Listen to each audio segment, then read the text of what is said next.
It's 4 p.m. on Monday. Thanks for tuning in. It's Andy here with the Monday Mash on 88.3 Southern FM, the sounds of the Bayside. The station's been going 30 odd years, and it was at Moorabbin and the old, used to be the Moorabbin Town Hall, the Kingston Centre. Then it shifted to Mentone in Balcombe Road. Now, I started there and it was closer for me. I could walk down there, but I spent probably a year or so there, and then there was a long period of translating everything across here to this new digs. They had to bring everything across, set it all up. As you can see, it's a house that they had to put panels up and everything like this. So the Mentone place was older, knocked around a bit more, but had a soul. It had spirit. I was, at the time that this was built, the station treasurer. So I was involved in paying all the bills for everything that you see at the moment. So I've got very fond memories of this being an empty shell and it all being put together from the frames upwards. So I guess in a way sort of proud that we managed to do it, because I know how much was involved in moving the studios and logistically what a nightmare it was for our technical team and stuff like that. Even for presenters who had been going to the existing studio for a long time, had to get their head around a new studio. So that was pretty, I wouldn't say distressing, it was exciting, but it was stressful at the same time, trying to make sure bills got paid and that the funds kept coming in. Back in 1989, I was secretary of the Sandringham Basketball Association, and there was a push to get them into the Victorian Basketball Association Championship Division, the top division for the men. And I noticed an ad in the Moorabbin Standard saying that 88.3 Southern FM was doing trial broadcast, and if there was anyone in the community that would like to push their sporting association or whatever to come in. So I did, and I've been here ever since. I think behind my head there's a list of all the suburbs that we 88.3 can transmit to, and the transmission is heard. And we have open days, and it's very well known in the community as the voice of sounds of the Bayside in the southern suburbs. I'd heard of Southern FM before, and it was only up until about a year ago that I sort of just decided I really wanted to give radio a go. It's something I've always thought about, something I've always wanted to do, but things like work and stuff get in the way, and it's not that easy. And I just contacted a couple of local radio stations in the area. Southern FM was one of the first ones I contacted, and I just looked on their website and I saw that they had quite a few sort of slots that were open. There was no content in there, and there was a few graveyard shifts throughout the night, and I was like, look, I'll take one of them. And so they just got back to me and said, look, we'd love you to come on board. So I was like, great. And so I came in, I did a little training session, and they said, okay, cool, we'd like you to start. I was like, fantastic. And they said, oh, can you start this? This is on a Friday. And they said, oh, can you start this Monday? And I was like, okay, sure, no worries. Currently, I'm studying radio production with Holmes Glen as part of their Screen and Media diploma. So I originally emailed here trying to find some work experience and just sort of emailed, told them what I'd been learning, what skills I already have, and they got back to me and offered me a 2-hour program. So it was fairly easy. Originally I picked Southern FM because it is my local radio station. So I thought that if I wanted to reach the people in my community, that this was the best station to go for, instead of some of the others like PBS or something that are actually on the other side of town. So I wouldn't be speaking to the people directly within my community. Originally started through a friend of mine who hosted a program which I guess I'd loosely describe as like the panel, and they asked me to come on one night just to sort of be a guest. Filled out some application forms on how I could get involved, and then about 6 months later the station contacted me and said, would you still like to be involved with a heavy metal sort of type program? And I said, I'd love to. The only slot was 10 till midnight on a Saturday night, but I thought it's better than nothing. It gets me involved. And then from there, I did that probably for about 4 or 5 years, that time slot. And then a Thursday night time slot appeared, which I thought was much better for me with a young family. So took on Thursday nights fortnightly. So that's what I currently do. Welcome, everybody, to another exciting episode of the Heavy Decibels program. Put the kettle on, stick around for the next 2 hours as we bring you all the latest news in international and primarily Australian heavy rock and heavy metal. The opportunity was here. I'm local. I've been living in the Bayside area for 45 years. I knew people in here. Pete Sullivan. Peter and I worked together on musicals, and he has his own show, and he suggested it might be a good idea for me to join the team. So this seemed the best opportunity too, because some of the other stations tend to play all music, whereas this station is constantly looking for a variety of programs. Yeah, I'm on the air every second Sunday. I run a show called Sports Fan Radio, which deals with sports of all sorts, both here and internationally. And we like to highlight some of the sports that don't usually get picked up by mainstream media. It usually takes a fortnight to prepare it, making contact with people through social media who might like to promote what they're doing, then spending a lot of time basically consuming all the sport that's going on so that you can have an interesting discussion with the other panel members on a Sunday. Yeah, we try and make it a discussion between friends. Something like if you're at a pub and you're having a bit of a discussion or a debate, and the audience seems to like that because they enjoy the constant banter backwards and forwards. I go to the games, I get the statistics, I interview the players and the coaches, and I come home and on my computer I have a program of what I'm going to put on air, and that's it. I come in on Sundays and start off with the reports of the games, and then I highlight the ones that I went to see, giving the statistics and the interviews and what's coming up next week. Up the Bracket, the name is kind of random. I love a English band called The Libertines, and I recently got to see them at the start of the year, and they had an album called Up the Bracket, and I just thought it was fitting as well, and you've got brackets of music, and I just loved the name and it fit. I had a little bit of dilemma coming up with the name, so I did like a little vote on Facebook, and Up the Bracket won. My show is still fairly new, so I'm just in the stage of getting callers in, which is really awesome. And I've just set up a Facebook page as well for Up the Bracket so that the community can reach out there and speak to me while I'm on air. And I also do a little segment. I've introduced a little segment called St Kilda Rocks, where I collaborate with the committee called St Kilda Rocks, and usually they'll get a band member in or someone from the local community down there to come in and tell us a little bit about some of the music events and news going on around St Kilda and the surrounding areas. For Up the Bracket, throughout the week or the 2 weeks that I have before my show goes to air, I spend a lot of time looking at music magazines, checking Facebook events. YouTube also is amazing.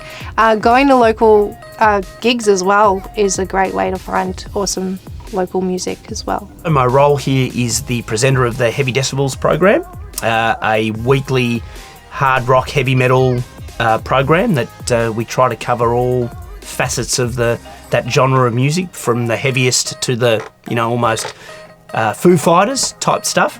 I've been doing the show now for about 7 or 8 years.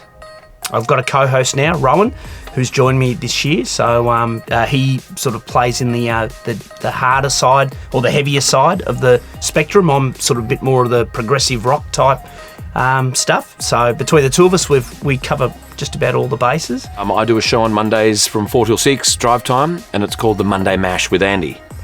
And it's called the Monday Mash because it's just a mishmash of all sorts of different things, music, topics.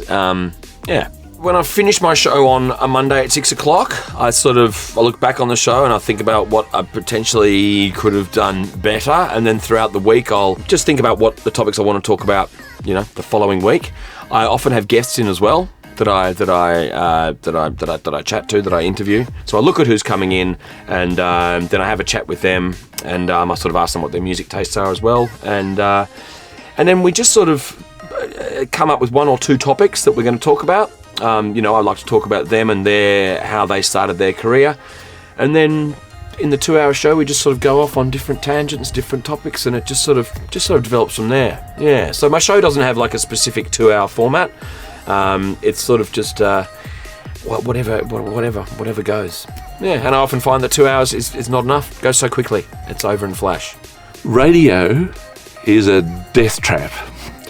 I admire people who can walk up, flick the switches on and hit and go for it. I think they're fantastic. I can't do that. I'm a preparation man. I turn up with a folder full of stuff. I prepare very carefully. So my intros to the whole show, my intro to each guest that we're having on, I've done my research, I've put my questions down.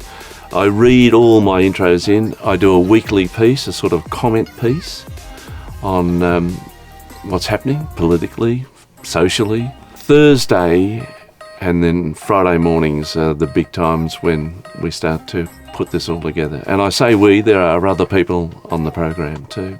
Paul Gattell is, again, local, and he's a finance expert, so he comes in and talks about what's happening on the financial scene. Leanne Cutler is our entertainment reporter, so we try and mix and match broad subjects and specific local subjects and keep them in the context of this station, which is a community station.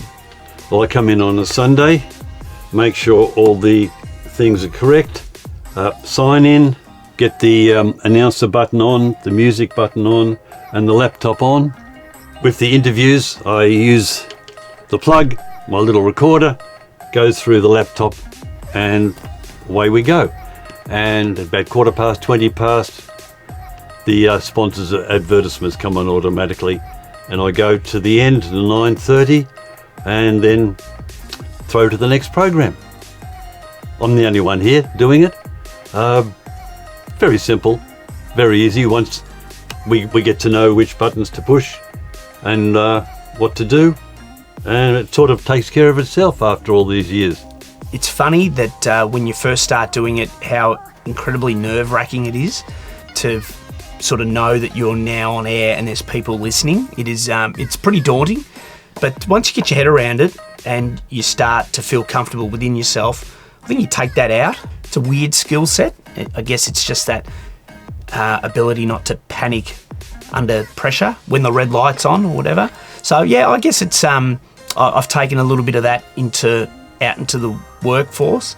I guess my most vivid memory is having trained to become a broadcaster while the mic was off air and thinking, this is easy, I've got this down pat. And then I remember I went into the studio on the Saturday night for the first time and the light went on and I forgot absolutely everything. Like I didn't know how to turn the mics on, I didn't know how to cue, it just all left me in that sort of as soon as the light went on. But yeah, it's funny how it changes with time.